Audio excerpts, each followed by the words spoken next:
Syederalun momen mengharukan dalam acara wisuda Universitas Andi Cema atau Unanda Kota Palopo pada Senin 8 Agustus 2022. Pasalnya, ada seorang bayi berusia 4 bulan yang menggunakan toga untuk menerima ijazah. Ternyata bayi mungil itu menggantikan ibunya yang meninggal dunia saat melahirkannya di rumah sakit. Diketahui bayi tersebut bernama Kimberly Batari Fadila Reza, sementara ayahnya tidak bisa mengikuti prosesi wisuda lantaran ia berada di tahanan Polres Sopeng akibat terlibat laka lantas. Diketahui acara wisuda sarjana angkatan 21 tahun akademi 2021-2022 Unanda ini dihadiri oleh 525 wisudawan. Saat menyerahkan ijazah, seluruh civitas akademika dan wisudawan lainnya turut haru melihat pemandangan yang tidak biasa.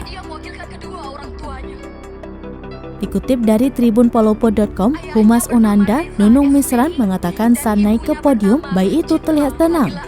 Pemandangan ini membuat Rektor Unanda, Dr. Anas Boceng dan anggota Senat meneteskan air mata.